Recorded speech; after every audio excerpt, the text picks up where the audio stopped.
Okay, so today we're going to be repairing a fuel line that has gone bad on my S10. My husband's going to show you what we got going. Wait, hold on, let me turn the camera back. Okay, go ahead. Alright guys, so it's right in here. It's this, well, my hands It's the bent line. It's this bent line right here. It's leaking. And from the clamp that was holding it to the frame for 238,000 miles was rubbing.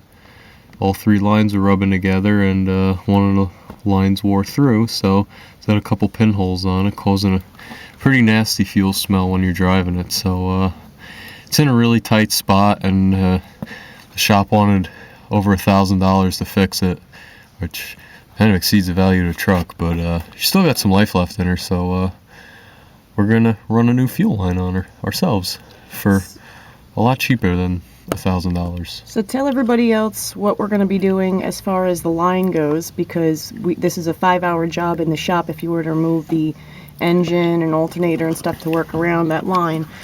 But CJ's got a new trick up his sleeve. So what are we going to be using? Well, it's not really any new trick. What is this stuff here?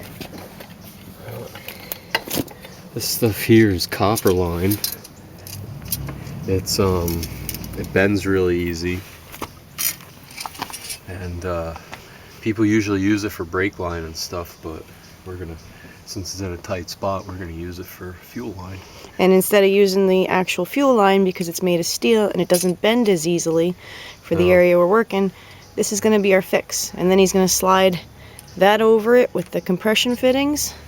And then for the back, well, if we have to, could finish up with some of this rubber hose. I know a lot of people won't like rubber hose, but like I said, if you don't want to spend a lot of money, and if the truck's really rusty and you don't want to be taking things apart and causing more problems, rubber hose is a good, effective, cheap solution that will work if you use the right clamps with it. Alright, so let's get to our next step. Okay guys, we're back. Now you can see my husband has cut that line that he's touching right there. We used a line cutting tool that looks like so. Spun it around till it cut. Then you'll see the new line is right there. Okay, right that right there. We sent that in from behind instead of coming from the front. And now we're gonna what are we gonna do next, sweetheart? Well, now we're gonna bend it and put a compression fitting on that side to join those two. And then we're gonna go on the other side and cut out all of the rubber on the line and connect to the existing stainless steel line in the back that's still good. Hopefully all with a copper pipe, but if not, like I said, we got some high pressure rubber, and yeah, we'll use that. Pressure clamps, and we'll be good. We'll see you after we connect this end. Okay guys, so we took this line and we did a little bending with it, and then CJ went and put the, what is this called? The ferrule of a compression fitting. Okay, on the end of it, and we're going to go ahead and feed it in.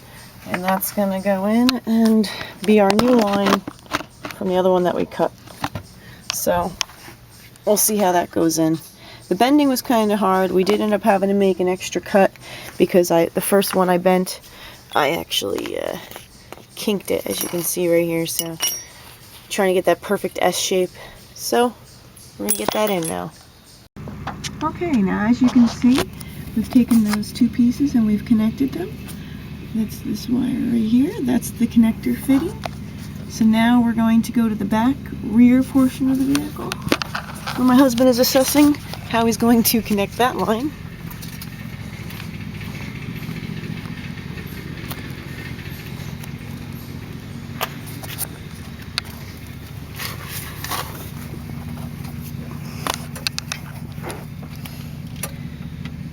Okay.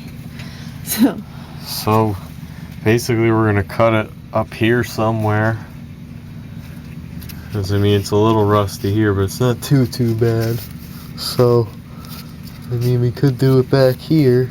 Actually, yeah, maybe probably do it back here a little wider.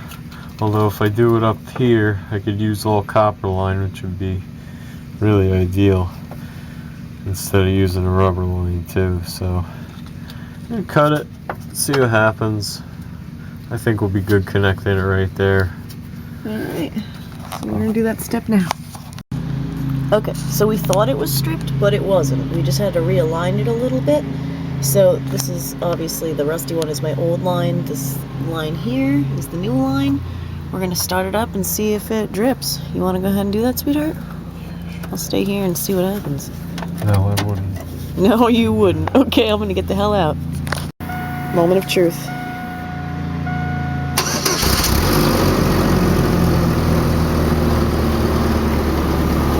She started. Let's see if she's dripping. Yeah, it is. Dang. Got a drip. Have to go at her again. Okay, guys. So after we cut that copper line, we were going to splice it into another copper line, but when... Well, not copper, stainless steel. Okay. Into a stainless steel line. That was rusty. Yes. But once CJ did that and we turned the truck on, we ended up with a blow farther back on the line. So where it was rusty. Yeah, so his idea of using the rubber hose came quite in handy. As you can see, he connected it there to the new line. But one thing that was good is the area that was leaking was perfectly fine, so that's good. That was in the worst area. So you can kind of see, yeah, that's perfect. This is where it was leaking right here, where it was connected to the frame. And it's very common with these trucks at this age. So, So it's like double compression fittings? We didn't, well, they're high pressure fuel injection hose clamps. Hose clamps? And, yeah, you know, it's just, you know, regular hose. There's not much pressure in there. But yeah, so I just put those on because I didn't have any more copper line. I mean, you could run copper line all the way back, like that would be ideal if you wanted all steel, but in this case we're just kind of using what we have here. And $28 and 2 hours later. Yeah, when well, just with the mechanics saying, you know, $1,000, I mean, in 5 hours of time, and you know, it took us $28 in parts in 2 hours of time. It's, you know, it just goes to show you how it's worth doing it yourself, people. Auto industry is. It's not pretty. All right, everybody. Hope that helped you.